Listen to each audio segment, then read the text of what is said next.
हर हर महादेव। राम राम सभी को। भक्तों के चरित्रों की श्रृंखला में आज हम आपको ऐसे भक्त का चरित्र सुनाएंगे जिसे सुनकर आपका हृदय गदगद और प्रेम भक्ति से भर जाएगा। आगरा प्रांत के दासपुर गांव में एक चमार के घर भक्त रविदास जी का जन्म हुआ था। थोड़े दिनों बाद ही उनकी माता की मृत्यु हो गई।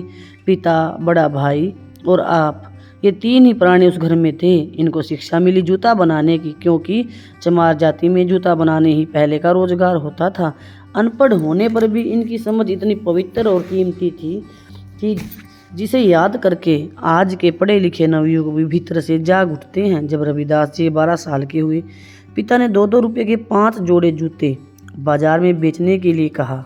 शाम को आकर रविदास जी ने अपने पिता के हाथ में पूरे 8 रुपये रख दिए। तब पिता ने पूछा, बाकी पैसे कहाँ गए? तब रविदास ने बताया, एक गरीब लकड़हारे के पैर में कांटा लगा हुआ था, उसे देखकर मैंने उस पर दया की और एक जोड़ा उनको दे दिया। पिता 4 आना नाराज हुए तो भाई उससे भी ज़्यादा नाराज हुए और नाराजगी प्रकट करते हुए रविदास जी को एक तमाचा मार दिया। रविदास जी रो पड़े, अपनी याद करके नहीं बल्कि उस कांटा निकालने वाले की याद से जिसको वो पीड़ा हो रही थी।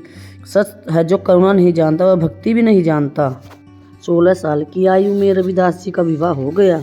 एक दिन फिर 7 जोड़ी देकर उनके पिता ने उनको बाजार में भेजा और कहा कि इनको बेच कर आ जाना। 14 की जगह 11 रुपये लेकर आए। पूछने से पता चला कि इन्होंने 3 जोड़ी जूते गरीबों पर दया करके उनको आधे दाम में दे दिए।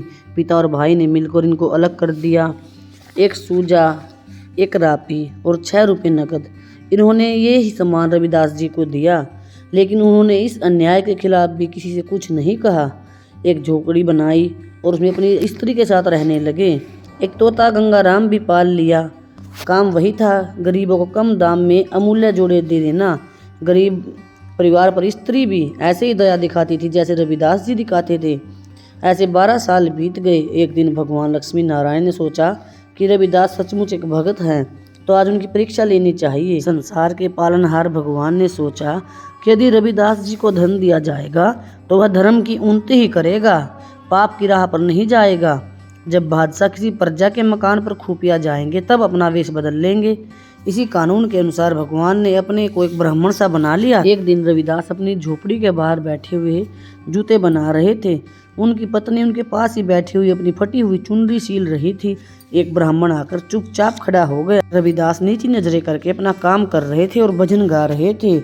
वह भजन ऐसा था कि जिसने उस ब्राह्मण को भी समाधि के रूप में पहुंचा दिया। ब्राह्मण बैठ गया। रविदास ने देखा कि कोई ब्राह्मण आया है, तो वर्ण व्यवस्था की रक्षा करते हुए रविदास ने ब्राह्मण के चरणों में नमस्कार किया।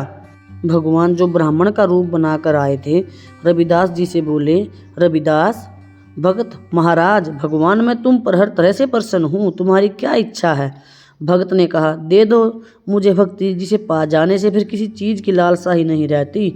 भगवान ने कहा, वह तो स्वयं तुमने अपने ही पुरुषार्थ से प्राप्त कर ली है, अब मैं तुमको अपनी ओर से एक चीज़ देता हूँ। भक्त ने कहा, जैसी आपकी मर्जी। भगवान, देखो यह एक छोटा सा पारस है, विष्णु भगवान ने मेरे द्वारा तुम्हारे पास भेजा है। रोज दोपहर को स्नान करके एक छटाक लोहा लेना और इससे छू लेना, सोना हो जाएगा। इस काम को छोड़ देना, अपने लिए हवेली बनाना और गरीबों के लिए धर्मशाला बनाना। गांव में अन्न से कोई दुखी ना हो, भूखा ना रहे। धर्म से धन भी होता है, धन मिलने से कहीं अभिमान न आ जाए और सदा अपने धर्म की गति पर ही चलना। भगत ने कहा, आपकी दया का क्या कहना, नहीं तो कोई और काहे को आपको दीनबंधु कहता। इस समय मैं अशुद्ध हूँ, आप अपने इस पारस को कपड़े में लपेटकर छत पर रख दीजिए। दोपहरी में जब स्नान करूँगा तब याद रहा तो उठाकर ठाकुर जी की पिटारी में रख दूंगा। ब्राह्मण ने वैसा ही किया। इस प्रकार 12 साल बीत गए।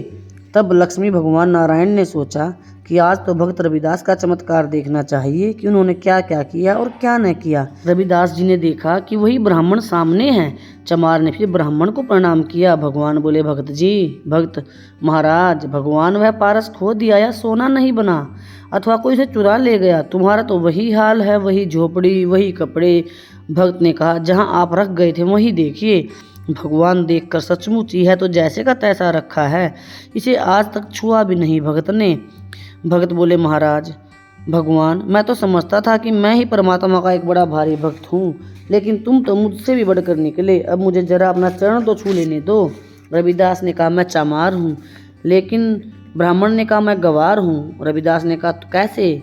नारायण भगवान जो ब्राह्मण रूप धर के आए थे बोले, अभिमान हर हाल में बुरा होता है, फिर चाहे वह विद्या का हो अभिमान या अविद्या का। मुझे विद्या का अभिमान है और तुमने दोनों अभिमानों का बहिष्कार कर दिया है, इसलिए तुम्हारी भक्ति की कीमत मेरी भक्ति की कीमत से ज़्यादा है। मैं पारस की इज्जत करता हूँ, तुम पारस और पत्थर को एक सा देखते हो। रविदास ने कहा, मैं चमार और आप ब्राह्मण। भगवान ने कहा, मैं ब्राह्मण, तुम महाब्राह्मण। रविदास, यह देखिए मेरा मस्तक पारस है। इतना कहकर भक्त रविदास ने एक लोहे की छड़ी उठाई और उससे अपने मस्तक का पसीना पोंछा। जैसे ही वह पसीना पोंछा, वह काला लोहा पीला सोना बन गया। तब रविदास ने उसे कुएं में डाल दिया। उसी प्रकार दूसरी लोहे की फट्टी से काम करने लगे। ब्राह्मण ने आकाश की ओर हाथ जोड़कर कहा, हे अलख परमात्मन, आप इसी प्रकार हम जैसे अपने भक्तों का अभिमान चूर करते रहा करो। रविदास जी धन्य हो महाराज। ब्राह्मण रूप में आए भगवान ने कहा, रविदास भक्त को मेरा नमस्कार है। भक्तों, आप सभी ने इस चरित्र का श्रवण किया। अगर आपको ये कथाएं चरित्र अच्छे लगते हैं तो कमेंट में अवश्य बता कीजिए।